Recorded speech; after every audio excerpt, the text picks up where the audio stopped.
Break के बाद आइए बात करते हैं बैटल ऑफ बंगाल की। बंगाल चुनाव से पहले टीएमसी में भगदड़ मची हुई है। कल टीएमसी के 3 विधायकों समेत 5 नेता बीजेपी अध्यक्ष अमित शाह की मौजूदगी में बीजेपी में शामिल हुए। बंगाल में बीजेपी ने पूरी ताकत झोंकी है। अमित शाह आज दुर्बुजला में वर्चुअल रैली को संबोधित करेंगे, तो वहीं केंद्रीय मंत्री स्मृति ईरानी आज हावड़ा में जनसभा को संबोधित करेंगी।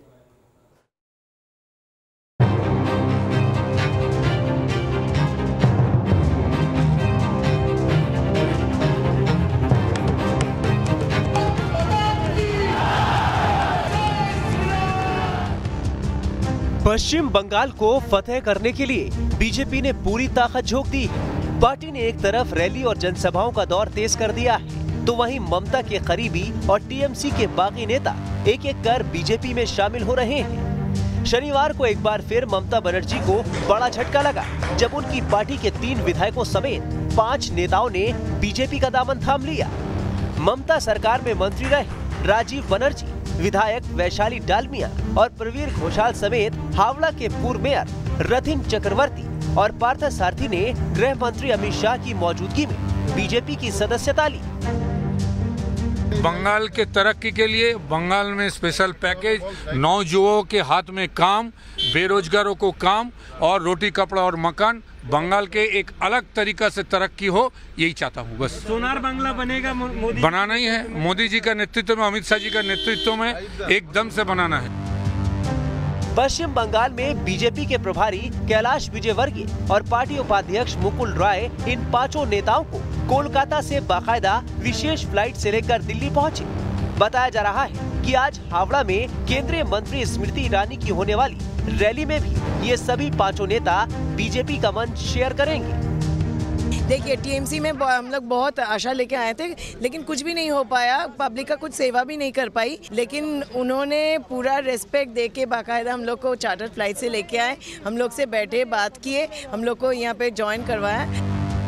दरअसल गृह मंत्री अमित शाह का 30 और 31 जनवरी को पश्चिम बंगाल का दौरा था। इस दौरान राजीव बनर्जी समेत 5 नेताओं के बीजेपी में शामिल होने का कार्यक्रम तय था, मगर दिल्ली में हुए बम ब्लास्ट के चलते गृह मंत्री अमित शाह ने ऐन वक्त पर अपना दौरा स्थगित कर दिया था, जिसके बाद इन नेताओं ने दिल्ली आकर बीजेपी की सदस्यता ली। चुनावी साल में जिस तरह एक के बाद एक टीएमसी के बड़े नेता बीजेपी का रुख कर रहे हैं, उससे बीजेपी का कॉन्फिडेंस भी हाई है। देखिए, सबको एहसास हो रहा है कि भारतीय जनता पार्टी ही प्रदेश का विकास कर सकती है और टीएमसी की सरकार ने छलावा किया है, तो टीएमसी के कार्यकर्ता भी अपने आप को ठगा हुआ महसूस कर रहे हैं और जनता तो कर ही रही है। मुझे विश्वास है कि आने वाले समय में मोदी जी के नेतृत्व में पश्चिम बंगाल में भारतीय जनता पार्टी की सरकार बनेगी और एक सोनार बांग्ला का सपना जो स्वामी विवेकानंद ने, रविन्द्रनाथ टैगोर ने देखा था, उसको सार्थक करने का काम भारतीय जनता पार्टी की सरकार मोदी जी के नेतृत्व में करेगी। उधर बीजेपी बंगाल फतेह करने के लिए हर तबके को साधने में जुटी है। अमित शाह का बंगाल दौरा फिलहाल रद्द हो गया हो, लेकिन कहा जा रहा है कि वो जल्द ही बंगाल का दौरा करेंगे और खास तौर से मतवा समुदाय को संबोधित करेंगे। वैसे अमित शाह आज पश्चिम बंगाल के दुर्बुजला में वर्चुअल रैली कर जनता को संबोधित करने जा रहे हैं। बताया जा रहा है कि 7 फरवरी को प्रधानमंत्री मोदी भी पश्चिम बंगाल के हल्दिया जाने वाले हैं। बता दें कि 2019 के लोकसभा चुनाव से ठीक पहले टीएमसी प्रमुख के दाहिने हाथ रहे मुकुल रॉय ने बीजेपी का दामन थामा था।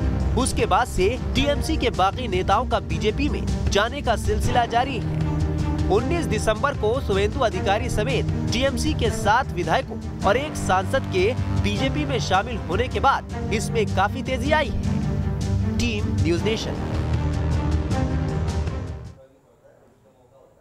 और देखिए, चुनाव की तारीखों के ऐलान से पहले ही अब तक टीएमसी को कई झटके लग चुके हैं।